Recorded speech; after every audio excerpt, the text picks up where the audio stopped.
I got a few thoughts for you as we work through today. Yesterday, some of you may have seen a false headline in the New York Times, and the headline was terribly misleading. It said House Republicans are, quote, adjourning until September to avoid a vote on releasing Epstein materials. I just want you to know, and everybody here knows, that's an outright lie. It's not true. And they were forced to modify their headline and update it today. The reason is, we all know that's the initial lie travels much faster than the truth, and so we're making sure that people know what is actually going on here.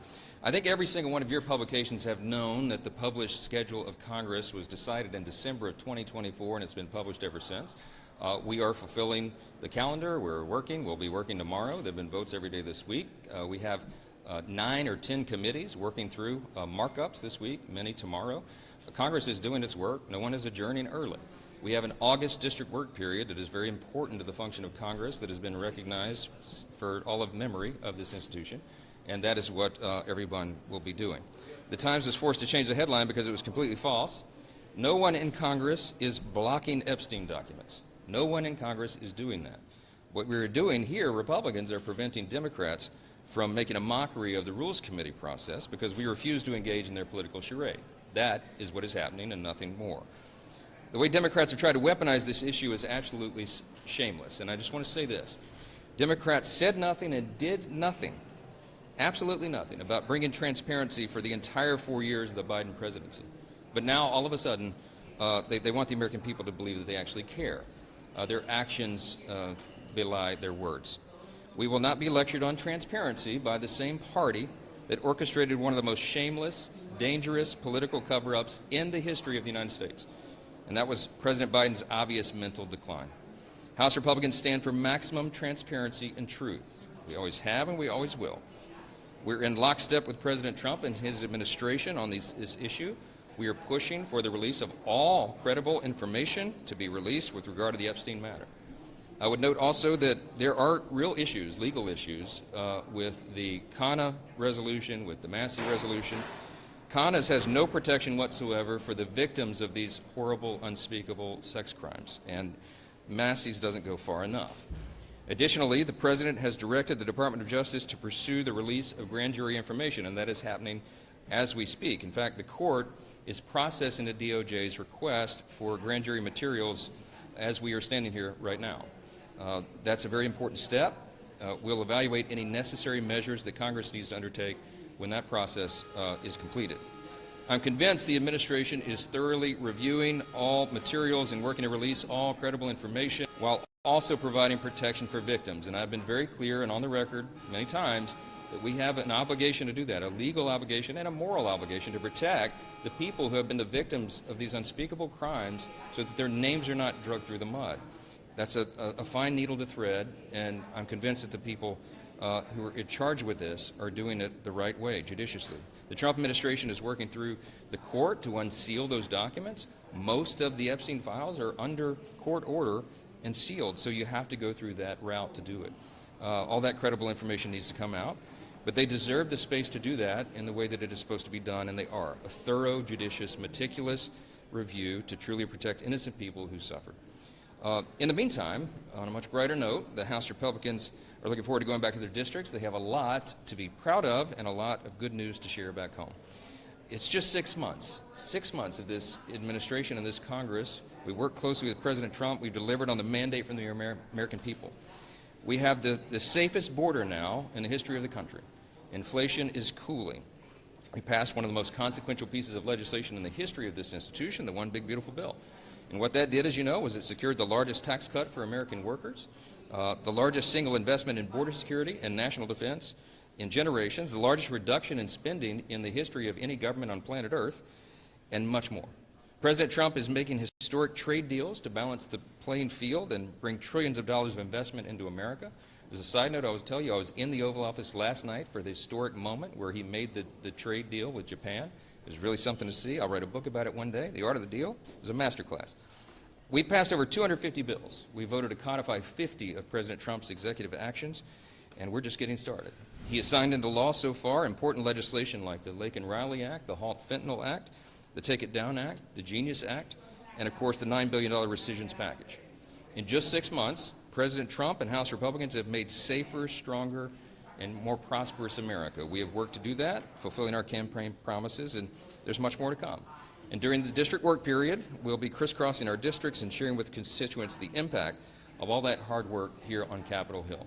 So I'll just conclude this and take a couple questions by saying, as we break apart here now to go home for the district work period, there's a lot to share with our constituents, a lot to share, a lot of good news, and we're looking forward to everyone feeling the positive effects of the work that's been done here so far. Couple questions. Speaker, based on what? Can I just ask you, do you feel like your Republican conference has gotten away from you on this Epstein issue? You saw yesterday Comer announcing that there is going to be a subpoena for Ghislaine Maxwell. Do you support the House Oversight Committee's work, and do you support the work of your members who do want more transparency on this issue? Of course. Look, there's no daylight between members of the House Republican Conference, or for that matter, between us and the White House. I fully support my committee chairs. Jamie Comer is a trusted friend. He's an excellent chairman of the Oversight Committee, and he has a duty and responsibility to follow the truth where it leads. And so every single one of us are for maximum transparency, and we'll use every power that we have to ensure that that's done. If they see fit to bring in Ghislaine Maxwell for testimony, that's fine. I will note the obvious concern, the caveat that Chairman Comer and I and everyone has, that could she be counted on to tell the truth? Is she a credible witness? I mean, this is a person who's been sentenced to many, many years in prison for terrible, unspeakable conspiratorial acts and acts against innocent young people. I mean, can we trust what she's going to say? Even if she raises her hand and says that she'll testify under oath, is that something that can be trusted? You know, that's a reasonable question. Is that credible evidence? I don't know. But we'll have to see. We have to, uncover everything that we can and let the American people evaluate. Is there concern? I mean, obviously we've seen the conservatives shut down the House floor routinely. You saw that you had to pull the rule because of fear of Epstein votes. No, we don't have any fear. No, hold on. No, Reese, no. There's no fear here. No, there's no fear. There's no fear. We're not going to allow the Democrats to use this as a political cudgel. Remember, they had 4 years. Hold on. The Biden administration held the Epstein files for 4 years. Not a single one of these Democrats or anyone in Congress made any peep about that at all. They could have brought a discharge petition at any point in the last 4 years. They chose not to. They waited until President Trump was elected. I think that's very suspect. And I will not allow the House to be drug into political gamesmanship. Based on the promises that Republicans made to voters over Jeffrey Epstein, why not more of a sense of urgency? Why not just hold the vote today? There's no point in having a vote today because the administration is already doing everything within their power to release them. They've gone to the grand jury. They've requested the courts to unseal the documents so that they can be released. The president himself has said all credible evidence should be put out to the American people while protecting the innocent. That's where we stand as well. There's no point in passing a resolution to urge the administration to do something that they are already doing. And so that's why we're going to let that process play out. This is not out of fear in any way. What we're trying to do is maximize transparency and stand for the truth. Let me say this, very important. We want every single person who was involved in any way in the Epstein evils to be brought to swift justice. We want the full weight of the law to fall upon their head. And I will do everything within my power to make sure that is possible. That process is underway right now, and we'll see how it plays out. Mr. Speaker, you keep using the phrase that there's no daylight between you and the White House. Yeah. Don't you have a responsibility to build some daylight between you and the White House? You are a leader of a co-equal branch of government. Isn't part of what your members are concerned about is that there needs to be a second set of eyes? I'm the leader of the most important branch of government. In my view, it is Article 1.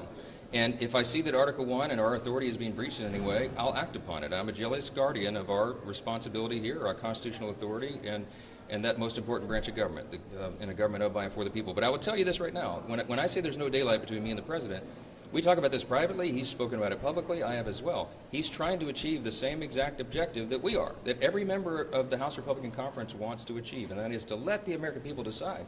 This information should have come out a long time ago. I've been an advocate of that. We all have. But that process is underway right now. Now, we've got to jealously guard that and protect it and make sure it's happening. And if it doesn't, then we'll take appropriate action when everybody returns here. But we have to allow the court process to play out. That's how it works. I used to be a litigator. There is a standard here, a legal standard that everybody cannot forget. The courts, law enforcement, and government agencies have to protect the innocent. And the way you do that is you are very careful not to release names of victims or release it in a haphazard manner so that their names could be unmasked in some way, because it would destroy their lives. And and anybody who's been swept up into that. So that's what the Justice Department is doing. I think they're doing a deliberate job right now, and our job as the Article I branch is to allow the executive to do that. If it doesn't come to fruition, then we will act, but we have to allow that time to process.